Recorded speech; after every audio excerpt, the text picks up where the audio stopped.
Tu veux savoir à quel moment j'ai compris que quelque chose clochait? Ce n'était pas une insulte, pas une dispute, juste un compliment. C'était un dimanche matin. Mon téléphone a vibré. Un simple message. Tu sais que tu es incroyable? Je me demande comment tu fais pour toujours garder le contrôle. Signé, Élodie. Une collègue, une amie. Enfin, je croyais. Sur le moment, j'ai souri. Qui n'aime pas être reconnu? Qui ne se sent pas flatté quand quelqu'un remarque sa force tranquille? Mais 5 minutes plus tard, un deuxième message arrive. Si tu pouvais me rendre un petit service demain, ce serait génial. Juste parler à la direction à ma place. T'as plus d'impact qu'eux. Et là, un frisson.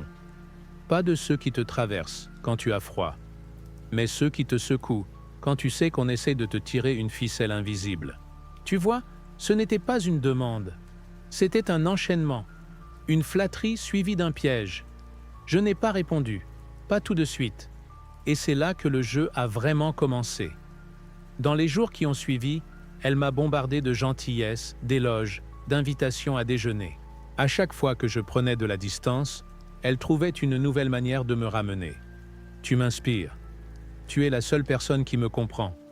Tu sais toujours quoi dire. Et pourtant, dès que je refusais une faveur, l'ambiance changeait. Elle devenait froide, silencieuse. Puis, à peine quelques heures plus tard, « Désolé, j'étais juste un peu stressé. Tu sais comme je t'admire. » C'est là que j'ai compris que ce n'était pas moi qu'elle admirait. C'était ce qu'elle pouvait obtenir de moi.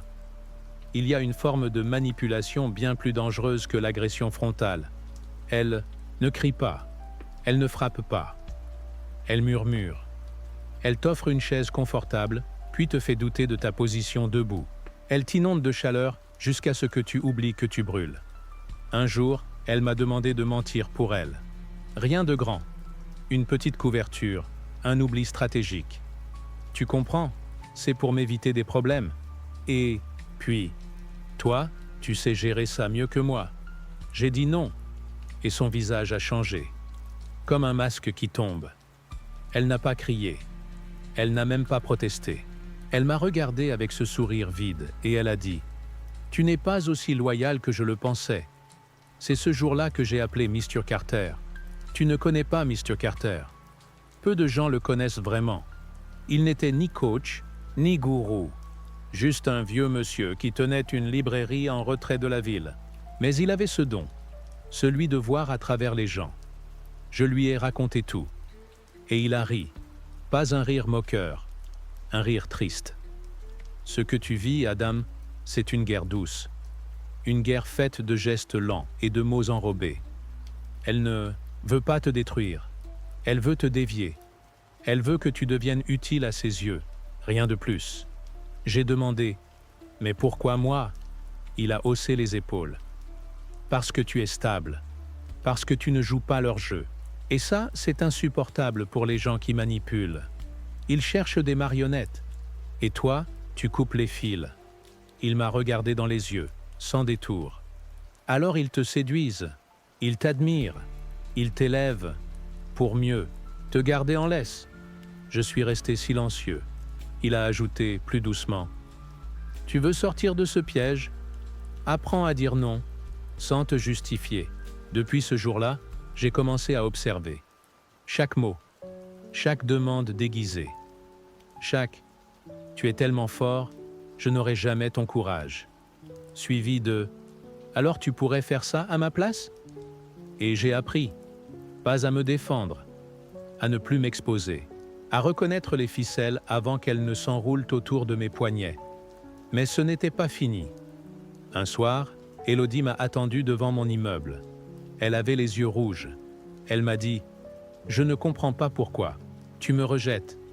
J'ai toujours été sincère avec toi. » Je n'ai rien répondu. Elle a levé les mains. « Tu vois, tu me punis de t'aimer. C'est toi le manipulateur maintenant. » Et là, j'ai senti le piège se refermer. Parce que la manipulation a changé de visage. Elle était passée de douce à accusatrice, de miel à poison. J'ai pensé à Carter. « Je sais ce que tu fais. Je l'ai regardée, calme, neutre, et j'ai dit « Je n'ai pas changé, j'ai juste arrêté de faire semblant ». Elle m'a regardé, longtemps, puis elle est partie. Depuis ce jour, je vis plus léger, mais je reste en alerte, parce que ces tactiques-là, elles reviennent, pas toujours avec le même visage, mais toujours avec le même but, te faire douter, te faire céder. Alors écoute-moi bien, si tu sens que quelqu'un t'élève trop vite, c'est peut-être qu'il prépare ta chute. Si tu sens que les compliments deviennent des chaînes, coupe-les, même si ça fait mal, parce qu'il vaut mieux marcher seul avec lucidité que danser entouré avec des menottes invisibles. Il n'y a pas de bruit plus sourd que celui d'un mensonge qui circule sans toi. Au début, tu ne l'entends pas. Tu continues ta vie, tu travailles, tu dors, tu ris. Mais autour de toi, quelque chose bouge. Les regards deviennent plus furtifs, les silences plus lourds.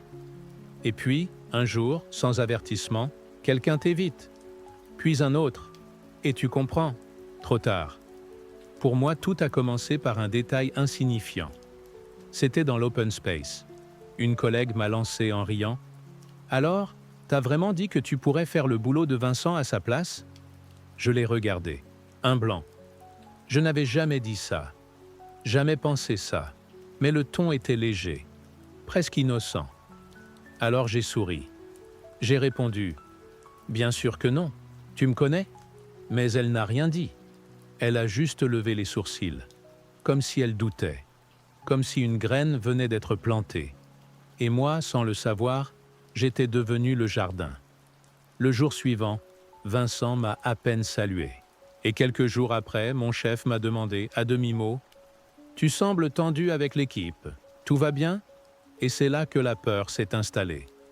Une peur nouvelle, pas celle du danger physique. Non, une peur plus lente, plus corrosive. Celle de ne plus contrôler ton image, de voir ta réputation devenir un puzzle cassé, que d'autres recollent à leur manière. Je suis allé voir Élodie. Tu te souviens d'elle, non? Celle du chapitre précédent.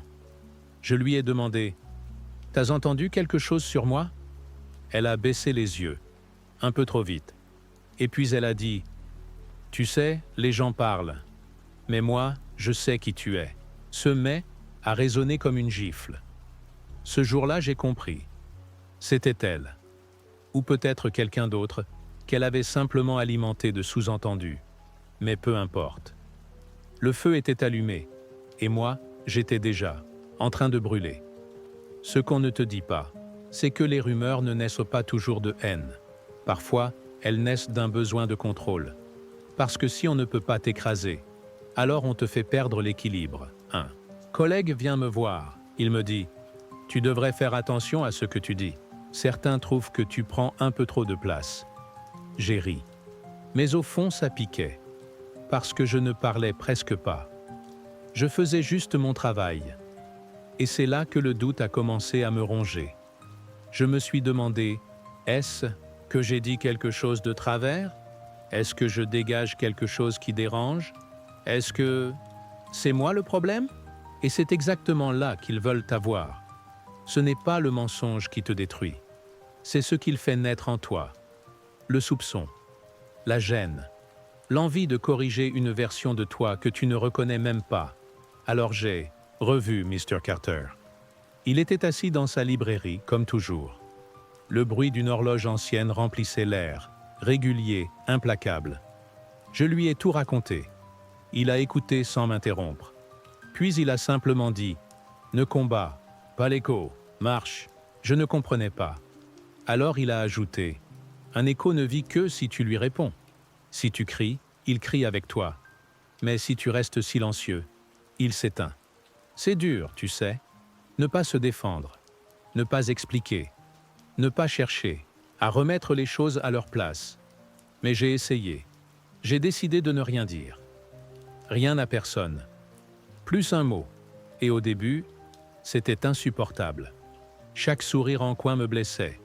Chaque messagerie non lue, chaque non-invitation, chaque porte qui se fermait sur mon passage. Mais je me suis accroché.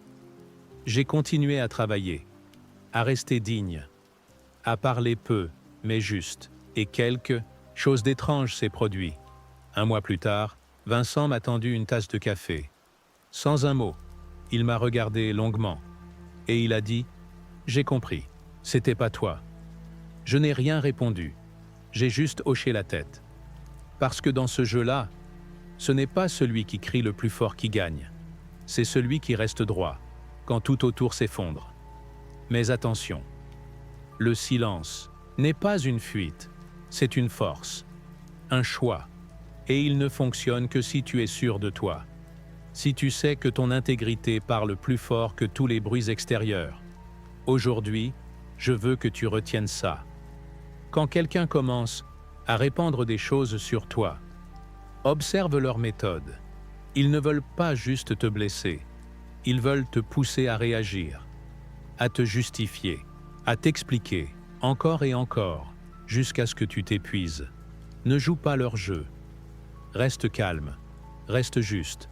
Ne réponds pas au poison avec du venin, parce que tôt ou tard, la vérité émerge. Pas toujours avec fracas.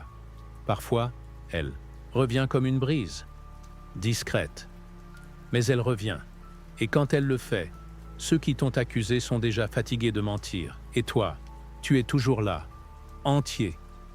Tu veux savoir quand tu es vraiment pris au piège? Ce n'est pas quand on t'attaque, c'est quand on t'accuse de ce que tu n'as pas fait. Un matin, j'ai reçu un message. Pas long, juste une phrase. Je ne pensais pas que tu serais capable de ça. C'était Sarah. Une amie de longue date. Pas une simple connaissance. Quelqu'un que j'avais soutenu dans des périodes noires. Quelqu'un que j'avais cru loyal. J'ai répondu aussitôt. Capable de quoi? Pas de réponse. Les heures passent. Je reçois un autre message. D'un ami commun cette fois. Franchement, mec, tu vas trop loin? J'étais perdu. Alors j'ai appelé Sarah. Boîte vocale. Et puis, lentement, j'ai compris. Une histoire circulait. Une rumeur selon laquelle j'aurais humilié Sarah en public. Lors d'un dîner auquel je n'avais même pas assisté. D'après les témoins, je l'aurais rabaissée, interrompue, ridiculisée. Mais voici le piège. Sarah ne disait rien de tout cela directement. Elle se contentait de faire allusion, de soupirer, de dire qu'elle avait été blessée, qu'elle ne comprenait pas comment quelqu'un pouvait changer à ce point. Et autour d'elle, les gens la consolaient. Je regardais tout ça se dérouler comme une scène à laquelle je n'étais pas invité. On parlait de moi, sans moi, et plus j'essayais de rétablir les faits, plus on me regardait comme un agresseur qui se défend. Parce que dans ce jeu-là, la logique ne fonctionne pas. La victime autoproclamée n'a pas besoin de preuves. Elle a des larmes, un regard blessé, une voix tremblante. Et ça suffit. J'ai été piégé dans un rôle que je n'avais jamais joué. Celui du méchant. J'ai revu Mr. Carter. Il m'a écouté, sans un mot. Puis il a dit « Ils sont doués, ceux qui jouent la victime. Parce que leur pouvoir, c'est l'indignation. Et toi, si tu t'indignes aussi, tu perds. » Je lui ai demandé « Mais qu'est-ce que je fais alors? Je laisse tout le monde croire à cette version. » Il a souri. Un sourire dur. « Tu laisses le masque tomber tout seul. Tu n'as pas besoin de le déchirer. Les gens qui mentent sur leur souffrance finissent toujours par en dire trop, par se contredire, par montrer que leur blessure n'a pas de profondeur, juste du théâtre. » J'ai pris une longue inspiration et j'ai fait le choix de me taire. Pas de message, pas de justification, rien. Je suis allé travailler. Je suis resté cordial avec ceux qui me regardaient de travers. J'ai continué mes projets. Je me suis occupé de ce que je pouvais contrôler. Et j'ai attendu. Sarah, elle, n'a pas pu s'empêcher de continuer. Elle glissait des allusions, des demi-vérités, des phrases floues. Mais elle allait trop loin. Et petit à petit, les gens ont commencé à voir les incohérences. Un jour, lors d'une soirée, un de mes amis s'est approché. Il m'a dit « Tu sais, je crois que Sarah exagère. Il y a trop de versions différentes. » J'ai juste répondu je n'ai rien à prouver. Et ce soir-là, pour la première fois depuis longtemps, j'ai dormi profondément. Parce que j'avais compris une chose essentielle. Si tu réagis à chaque attaque, tu te transformes en ce qu'ils veulent que tu sois. Mais si tu restes droit, stoïque, sans haine, alors tu exposes leur jeu, sans dire un mot. Ceux qui jouent à la victime cherchent une chose, que tu entres dans leur scène, que tu cries, que tu te justifies, que tu t'énerves. Parce que là, ils peuvent pointer du doigt et dire « Regardez, c'est bien ce que je disais, ne leur donne pas ce pouvoir. Ne sois pas leur partenaire de théâtre, sois spectateur. Et regarde-les s'effondrer sous le poids de leur propre rôle. » Aujourd'hui, Sarah ne parle plus de cette histoire. Elle évite le sujet. Beaucoup ont compris. Certains sont revenus vers moi, d'autres non. Mais je m'en fiche. Parce que la vérité n'a pas besoin de publicité. Elle a juste besoin de patience. Alors si un jour, quelqu'un retourne tout contre toi, ne cherche pas à convaincre. Ne crie pas ta version sur les toits, reste calme, reste digne, et laisse les masques tomber d'eux-mêmes, car il n'y a pas de meilleure revanche que la vérité qui revient sans bruit. Tu n'entends jamais vraiment le moment où ça commence. Il n'y a pas de signal, pas d'alarme, juste une impression, une sensation vague que quelque chose ne tourne pas rond. J'ai su que quelque chose changeait le jour où je n'ai pas été invité à un déjeuner de groupe. Rien de dramatique à première vue. Une sortie improvisée, disait-il. Un truc, entre collègues après une réunion. Mais j'étais dans la réunion. J'avais entendu les rires étouffés. J'avais vu les regards. Et j'avais senti dans ce silence particulier l'odeur froide de l'exclusion. Tu sais ce que ça fait. Ce n'est pas de la tristesse. C'est pire. C'est une forme de disparition. Comme si, lentement, on glissait ton nom en dehors des cercles. Comme si tu étais encore là, mais plus vraiment. Au début, j'ai cru à un malentendu. Peut-être que c'était vraiment improvisé. Peut-être qu'ils avaient oublié. On s'invente toujours des excuses pour ne pas voir la vérité. Mais la semaine suivante, j'ai vu une story Instagram. Une soirée. Des visages familiers. Des sourires. Et toujours le même angle. Sans moi. Et j'ai compris. Ce n'était pas un oubli. C'était une décision. Ceux qui ne peuvent pas te contrôler essaieront toujours de te couper des autres. Ils savent que tant que tu es entouré, tu es fort. Alors ils isolent. Lentement. Stratégiquement. Ils ne te crient pas dessus. Ils ne t'attaquent pas. Ils s'éloignent, en entraînant les autres avec eux. J'ai commencé à recevoir moins de messages, moins de réponses, des délais plus longs, des regards plus distants. Et surtout, ces petites phrases glissées comme du venin. Je ne sais pas ce qu'il a ces derniers temps. Ou, il est devenu un peu froid, non? Et toi, tu n'as rien fait. Tu es juste resté toi-même. Tu as dit non là où il fallait. Tu as tracé ta route. Tu as refusé de jouer. Et pour ça, tu dois payer. J'ai revu Mr. Carter. Il m'a servi un thé, comme à son habitude. Et avant même que je parle, il m'a dit « Il te coupe pour mieux te plier ». Je lui ai demandé « Mais pourquoi ? Je ne les attaque pas. Je ne cherche même pas à convaincre. » Il a levé les yeux. « C'est justement ça, Adam. Tu existes en dehors de leur code. Tu ne demandes rien. Tu n'as pas besoin de validation. Et ça, pour eux, c'est une menace. Parce que si tu n'as pas besoin d'eux, peut-être que les autres non plus, n'en ont pas besoin. » Et là, j'ai compris. Mon indépendance n'était pas un problème. C'était un danger. Alors ils faisaient ce que font ceux qui veulent que tu plies. Ils essayaient de me rendre seul. Tu veux savoir comment ça se manifeste? C'est dans les anniversaires qu'on oublie, les réunions où ton nom est rayé, les projets qu'on ne te propose plus, et surtout les silences. Ces silences qui ne viennent pas de l'oubli, mais de l'intention. Mais Carter m'a appris quelque chose ce jour-là. Il m'a regardé droit dans les yeux et il m'a dit « Tu veux redevenir fort? Renforce ce qui est vrai. » « Comment ça ?» ai-je demandé. « Ne cours pas après ceux qui s'éloignent. Ne demande pas d'explications. Ne mendie pas l'attention. Au lieu de ça, rapproche-toi de ceux qui ne bougent pas. Un seul lien authentique vaut mieux que 100 apparences sociales. Alors, c'est ce que j'ai fait. J'ai arrêté de regarder les messages non reçus. J'ai arrêté de chercher mon reflet dans les yeux des autres. J'ai écrit à mon frère, à un vieil ami. J'ai repris contact avec des gens qui me connaissaient, vraiment, depuis longtemps. Et quelque chose a changé. Je n'étais plus seul, pas parce que les autres étaient revenus, mais parce que j'avais cessé de confondre foule et présence. Et surtout, j'ai appris à me tenir debout même sans applaudissements. Ceux qui cherchent à t'isoler croient que sans le bruit des autres, tu vas t'éteindre. Mais parfois, c'est dans le silence qu'on entend enfin sa propre voix. Aujourd'hui, je veux que tu comprennes ça. L'isolement n'est pas toujours une fatalité.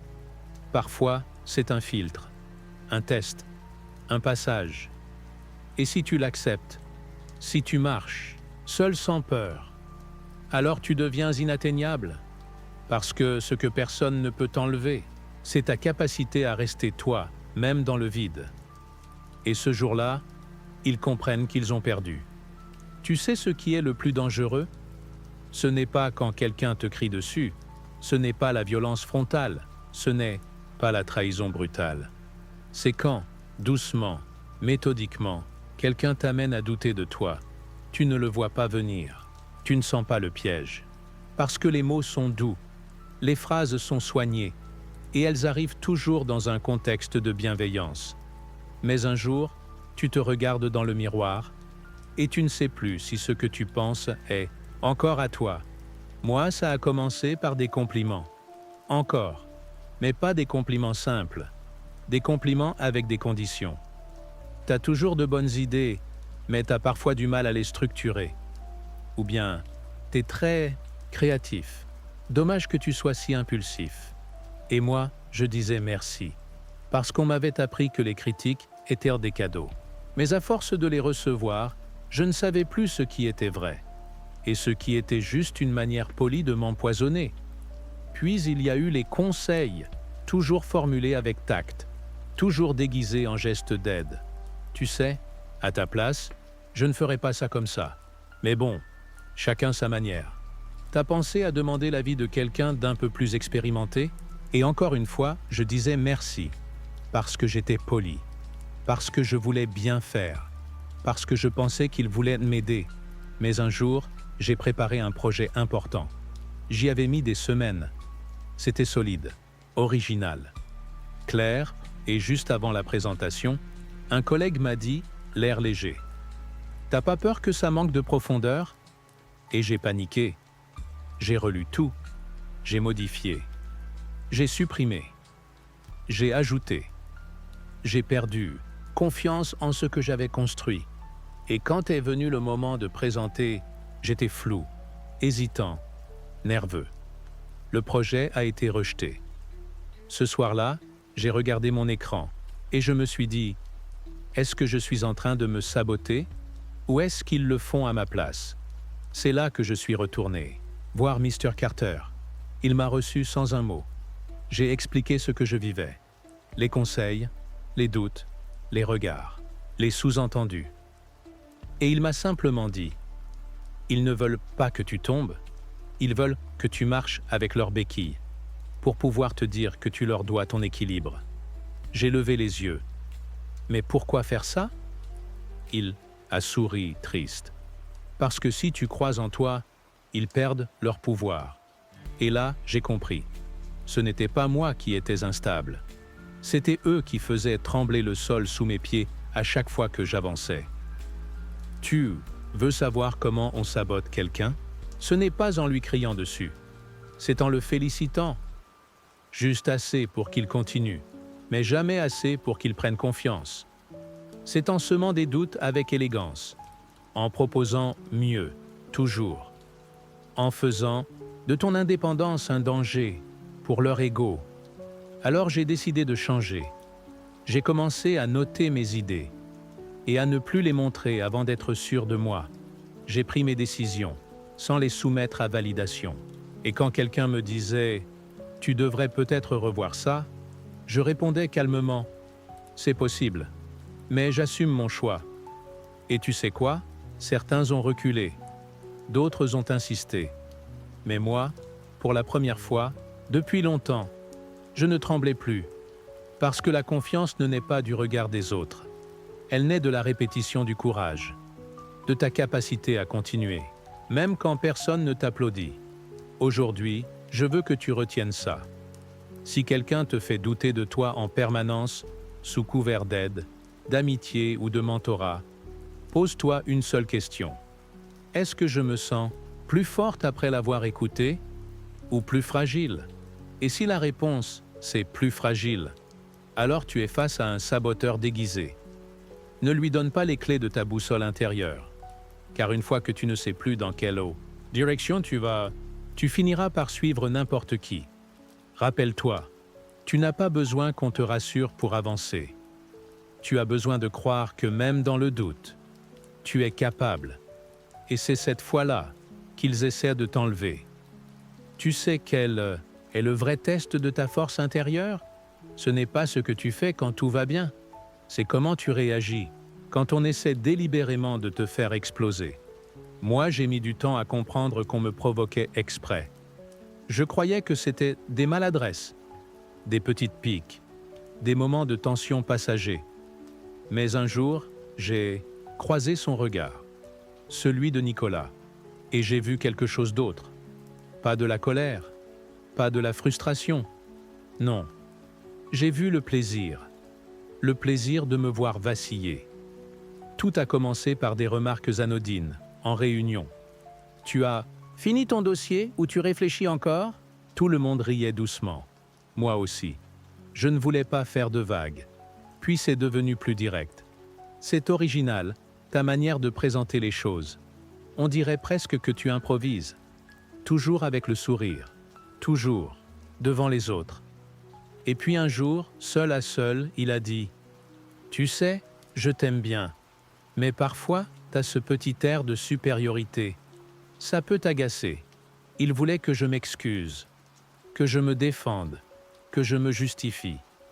Mais j'ai souri, juste un peu, et j'ai dit « Je prends note. » Il n'a pas aimé.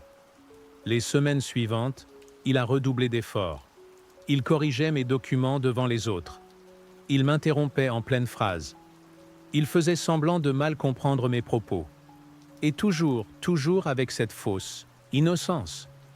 Le but n'était pas de corriger. Le but était de me faire craquer. Et je l'ai failli, plus d'une fois. Il y a eu ce moment, dans l'ascenseur, où il m'a glissé à l'oreille. « Tu sais, je pense que tu n'as pas ce qu'il faut pour ce poste. » Ce n'était pas une critique. C'était une lame. Et il espérait une seule chose, que je m'énerve, que je lui donne ce qu'il attendait, que je devienne l'image qu'il essayait de vendre aux autres, celle d'un type instable, arrogant, trop sensible. Ce soir-là, je suis allé voir Monsieur Carter. Il m'a regardé longtemps, sans parler. Puis il a dit « Il veut te faire ressembler à lui, parce qu'il sait qu'il ne pourra jamais te dépasser. Alors il tente de te salir, de t'abaisser à son niveau, pour que, le jour où tu perds ton calme, tu perdes aussi ta légitimité. » Je me suis effondré dans la chaise. « Et je fais quoi ?» Il a souri. « Tu ne bouges pas. Tu veux dire je me laisse faire? Non, tu restes là, fort, silencieux, immuable, comme une montagne face au vent. Il s'épuisera. Pas toi. » Et c'est ce que j'ai fait.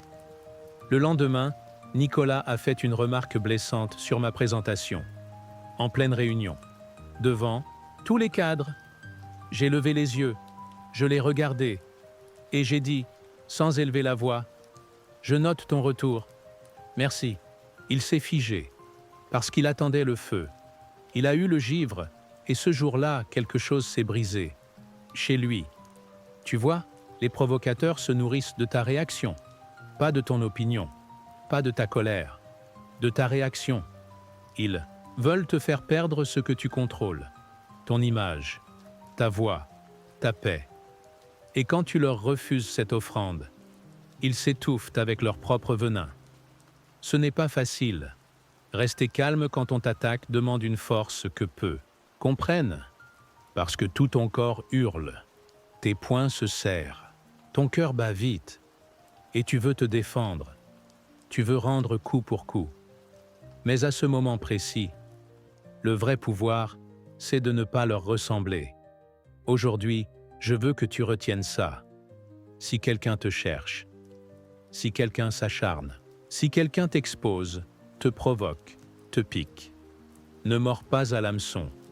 Respire, regarde et souris. Car le calme est la forme la plus élégante de vengeance, et ta dignité est une gifle que personne n'oublie. Tu ne remarques pas les premières fois.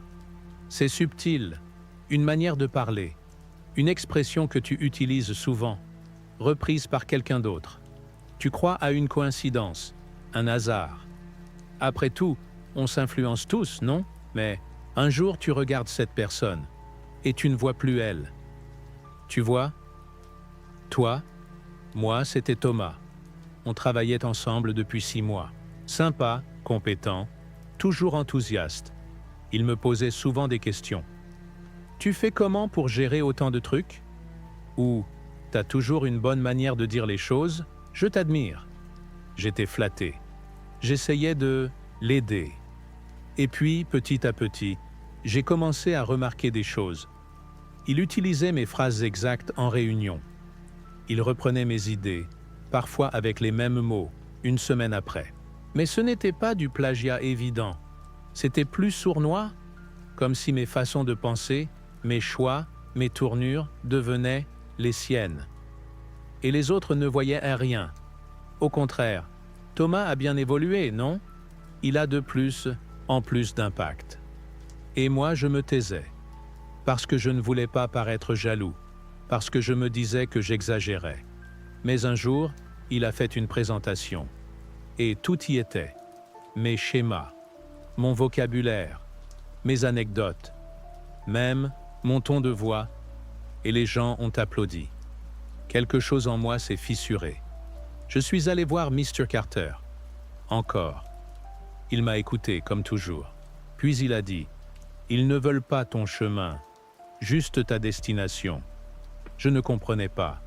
Tu as marché dans la boue pour bâtir ta manière d'être. Tu t'es cassé les genoux. Tu as saigné pour devenir solide. Et lui, il te regarde et se dit, « C'est plus simple de reproduire l'extérieur que de construire l'intérieur. » Je me suis effondré dans le fauteuil. Mais il va finir par me remplacer. Carter a souri. Tu crois qu'on peut remplacer une âme avec une copie? L'original, Adam, finit toujours par ressortir. Parce qu'il vit. La copie, elle, fatigue. Parce qu'elle joue un rôle. Je suis resté silencieux. Mais je savais qu'il avait raison. Alors j'ai changé de posture. Je n'ai plus essayé de me défendre. Je n'ai plus essayé de prouver que j'étais l'original. Je me suis contenté d'évoluer encore plus. J'ai appris de nouvelles choses, changé ma manière de travailler, de penser, d'agir. Et Thomas, lui, est resté figé, parce qu'il n'avait pas compris la chose essentielle. Quand tu copies quelqu'un, tu avances toujours avec un temps de retard. Un jour, lors d'une réunion importante, un directeur a demandé « Quelqu'un a une vision différente? Quelque chose d'original ?» J'ai levé la main. J'ai proposé une idée. Elle sortait du cadre habituel. Elle venait de mes insomnies, de mes lectures, de mes blessures. Et elle a changé le projet. Thomas, lui, n'a rien dit. Il attendait un modèle. Il n'y en avait pas. Et là, j'ai vu dans ses yeux la panique. Ce jour-là, j'ai compris que ma force ne résidait pas dans ce que les autres pouvaient reprendre, mais dans ce que personne ne pouvait prévoir. Écoute-moi bien. Il y aura toujours des gens pour te copier, pour mimer ton style, ton énergie, tes mots. Mais ce qu'ils ne peuvent pas reproduire, c'est ton feu intérieur, ta douleur, tes nuits blanches, tes silences, ta réflexion. Ceux qui copient veulent ton éclat, mais ils ne peuvent pas supporter ton processus. Alors continue, invente, change, évolue. parce qu'un jour, la copie cessera de te suivre. Non pas parce qu'elle n'en aura plus envie, mais parce qu'elle n'en sera plus capable. Il y a des ennemis bruyants, ceux qui s'opposent, qui te définent, qui te critiquent ouvertement. Ceux-là, tu les repères vite. Tu sais où ils sont. Tu sais comment te protéger. Et puis, il y a les autres, ceux qui sourient, qui te félicitent, qui te disent « bravo », mais qui, au fond, espèrent une seule chose, que tu t'effondres. Moi, je les ai découverts sans bruit. C'était après une réussite, une promotion, un moment de bascule. Un de ces moments où tu sens que quelque chose s'ouvre enfin. J'étais content, pas arrogant, juste heureux. Et autour de moi, les visages se sont figés. Pas tous, mais certains. Des silences plus longs, des réponses plus froides, des sourires plus tendus. Et cette phrase qui revenait, encore et encore. « C'est super pour toi, vraiment, tant mieux. Mais tu entends ce qu'il y a derrière, pas tant mieux, juste, tant pis pour eux. » J'ai voulu me convaincre que je me faisais des idées, que j'étais parano, que j'exagérais. Mais les semaines suivantes, j'ai remarqué des signes. Certains ne répondaient plus à mes messages. D'autres me disaient « Tu vas sûrement être trop occupé maintenant. » Et puis, il y avait ces fameux compliments passifs-agressifs. « Tu changes, hein? Tu fais plus attention à ton image. » Ou encore « J'espère que tu vas rester accessible. » Comme si réussir était une trahison. Comme si monter un étage t'éloignait d'eux, alors que tu les avais toujours respectés. Un soir, Jean ai parlé à Mr. Carter. Il m'a regardé longtemps. Puis il a dit « Certains ne t'en veulent pas pour ce que tu fais, mais pour ce que ça leur rappelle. Je ne comprenais pas. Ton progrès, Adam, reflète leur stagnation. Ta discipline, leur paresse. Ta lumière, leur ombre. Et même s'ils t'aiment, une partie d'eux espère que tu tomberas. Pas par méchanceté, mais parce que ta réussite les confronte à leur propre renoncement. Et là, j'ai compris. Ces gens ne veulent pas te voir échouer pour te faire du mal. Ils veulent juste se rassurer, se dire que tout ça, ce que tu fais, ce que tu deviens, c'est temporaire, que ça va redescendre, que tu reviendras dans leur monde, là où c'est tiède, confortable, normal. Alors ils attendent, pas activement, pas en saboteur, mais en silence, avec des regards, des absences, une certaine retenue. Ils sont là, tendus, à espérer que tu te trompes, que tu te perdes, que tu échoues. Et le plus cruel, c'est qu'ils se disent qu'ils t'aiment. Mais l'amour vrai ne jalouse pas. Il ne parie pas contre toi dans l'ombre. Alors j'ai fait un choix. J'ai arrêté d'attendre leur validation. J'ai arrêté de vouloir qu'ils comprennent. J'ai arrêté de me justifier, de minimiser mes succès pour ne pas les déranger. J'ai compris que la vraie liberté, c'est de réussir sans demander pardon. Tu veux savoir ce qui les blesse le plus? Ce n'est pas ton éclat, c'est ton silence. Le fait que tu continues d'avancer, sans bruit, sans frime, sans besoin d'écraser qui que ce soit, juste toi, droit, calme, présent. Parce que là, ils ne peuvent plus dire que tu es arrogant. Ils ne peuvent pas dire que tu te la racontes. Ils n'ont plus rien à critiquer. Et pourtant, ils n'arrivent pas à te rejoindre. Tu n'as pas besoin de crier ta victoire. Tu n'as même pas besoin de la célébrer. Il suffit qu'elle existe. Et ça, pour eux, c'est insupportable. Alors écoute bien. Ne ralentis pas pour être aimé. N'échoue pas pour être accepté. Ne reviens pas en arrière pour rassurer ceux qui ont peur d'avancer. Va, avance, et laisse le silence faire le tri. Un jour, ils verront que tu ne tombes pas, que tu tiens, que tu bâtis, que tu crées. Et là, deux choses se produiront. Certains te rejoindront, vraiment, en conscience. Par respect, d'autres disparaîtront, rongés par le silence. Mais toi, tu seras toujours debout. Tu es encore là. Et si tu es encore là, ce n'est pas un hasard. Tu sais maintenant. Tu sais que quand tu refuses d'être contrôlé, les autres ne s'en vont pas toujours. Ils changent simplement de stratégie. Tu n'es plus docile, alors ils deviennent subtils. Tu ne réponds plus, alors ils montent une pièce de théâtre. Tu tiens debout, alors ils cherchent à te plier dans l'ombre. Mais à travers ces 8 tactiques, il y a une vérité que tu dois graver en toi.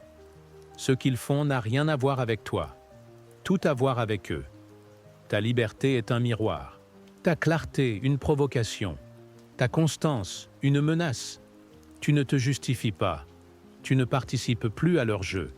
Et cette absence de réaction les fait paniquer. Alors ils tentent de te manipuler, ils mentent sur toi, ils inversent les rôles, ils isolent, ils minent ta confiance, ils t'attaquent pour que tu craques, ils te copient pour mieux t'effacer. Et enfin, ils espèrent que tu tomberas, pour ne pas avoir à se relever eux-mêmes. Mais tu n'as pas plié. Tu as observé, tu as compris, tu as traversé. Et maintenant, c'est à toi de choisir. Tu ne pourras pas empêcher les tentatives. Le monde est rempli de personnes qui vivent dans le contrôle, la peur et le besoin de domination. Mais tu peux décider, à chaque instant, de ne pas leur ressembler.